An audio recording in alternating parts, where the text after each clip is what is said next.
Hi guys, so before I start this video, I just want to say that I in no way hate Mako. Like, I really like his character. He really just wants to see the best for everybody, and he's a really, he just wants them to see that Varric is a D-bag, and he's like trying really hard, See, I'm realizing what Mako's problem is. Mako is like, he's a people pleaser. That's what he is. He's a people pleaser. And because of that, he will see like someone sad and depressed or whatever, and then he'll be like, I'll save you. I'll be the Superman of this thing. But it's just like, no, Mako, you can't do that. Like, you can't do that. Like, he thinks what he's doing is right at the time. Like, but it's not. Like, I'm not talking about like with the whole like Varric thing, because he's totally doing that right and nobody's just listening to him, and I feel for him. But I'm talking about with relationship. I feel like he just settles. I don't know, not settles. He just wants to make, like, if one person is sadder than the other, then he'll go to that person.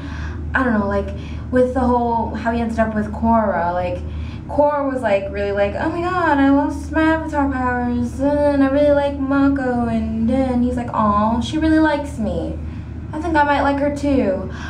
Bye, Asami, you were being annoying. And that's what he did. And then Korra was being like annoyed and like really angry because of the whole like world is literally on her shoulders, and so she's just mad, and so she's taking out on Mako, which, I mean, it's not the right thing to do, but I mean, we all take out our biggest frustration on the people that we love the most. I mean, it's a fact. Asami's all depressed because like she's like losing Future Industries pretty much, like it's going bankrupt, and she like literally has nothing to live for. And so when he breaks up with Korra, he's all like, you know what, even though I'm breaking up with Korra, I probably shouldn't go out with Asami, so I'm kind of gonna try to avoid her and not tell her about that, because I don't want her to like think anything, and I don't want to like be left alone with her or whatever. And so like when she kisses him, he's like, she's sad and she's depressed. I don't want to make her any more sad or depressed. So even though I'll kind of try and like, push her away, if she keeps coming for me, I'm gonna have to keep coming back. And a lot of people might be mad at Asami, but I'm not even mad at Asami. Like, I completely understand why Asami is doing this. She's like broken. The only thing she had left is her fucking Future Industries, and that was going to shit. Her relationship with her dad went to shit. Her fucking mom died, so it's just like she's just lost, and like the only person that she felt like, she lost her boyfriend to the Avatar, and like she's just feeling like weak and helpless. So when she found out that Mako was like single again, she just she was just sad, so she kissed him. So I can understand the first time that she kissed, but then it was just like this time in this episode when they kissed, I was just like, no, because at least in the first time that they kissed, I was like, okay, I understand what you're doing, Asami. Like, I understand you're like weak, and like you're like, yeah, I just need some comfort and to know that I'm still loved or whatever, so I'll kiss Mako. Like, I understand that. But the fact that in the second time when they kissed, I mean, I'm still not mad at Asami. I know what she did is wrong. She probably knows what she's doing is wrong. But Mako leaned back in and kissed her back. Like, I was just like, Mako, what are you doing? Like, you literally broke up with with Korra a week ago. Like, what? Who does that? Like, who literally does that? Like, even if you feel in your heart you loved Korra so fucking much, it shows to not only everyone else around you, but to Korra especially, that you have no feelings for her at the fuck all. That you just, as soon as another girl comes running along, you'll completely brush the other girl aside like they didn't even exist. And that's what makes you a fuckboy. The fact that you can just so easily like take all of your emotions that you felt for one girl and then just go back to another girl, and then when that girl's not doing right for you, go back to the other girl. Like, girls are not a fucking ping pong. You can't just go back and forth with them like, yay, I'll just go to this girl. Like, ugh.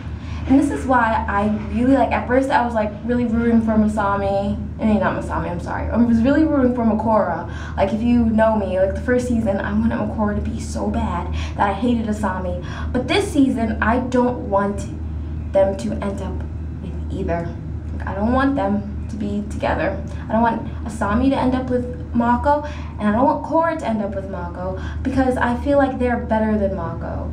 Mako is a good friend, but he's a horrible boyfriend, and they need to see this and realize that he's not dateable. Like, he's not for them. And I really hope that when Korra finds this out, that she doesn't get so angry at Asami. Like, I know she's gonna be hurt, but I really hope that, like, they don't end up fighting and there won't be a rift between them. I really hope that it makes them stronger, and that, like, they'll be like, fuck you, Mako, but they'll still be friends with Mako, but it'll just be like, you know, remember that time where we both dated the same guy and he was a douchebag? I remember that time. Like, you know how, like, Vixen and, like, what the hell's her name? Vixen and Hawkgirl, like, when they were both dating John Stewart, you know, Black Green Lantern and Justice League Unlimited. It kind of is like, I want it to be like that, you know, like, even though they're both dating the same guy, they can kind of bond over it and be like, yeah, that guy was a total douche.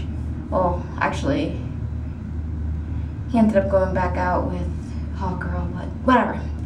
Before all that, I just don't want them to be fighting. I just, for the sake of feminism, both Korra and Asami they're independent women and they fight for themselves, and I feel like it will be like such a bad regression, and it'd be so disappointing if either one of them decide to, like, end up with Mako at the end of the series. That's all I'm saying. I'm sorry this video is really long, winded or whatever. I just wanted to get this out there because I just can't.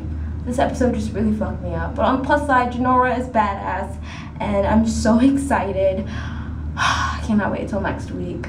So yeah, what do you guys think of the whole Asami? Are you like me and you want both Asami and Korra to not end up with Mako, or are you still a shipper of Masami or a shipper of Makora? Please leave a comment below and tell me.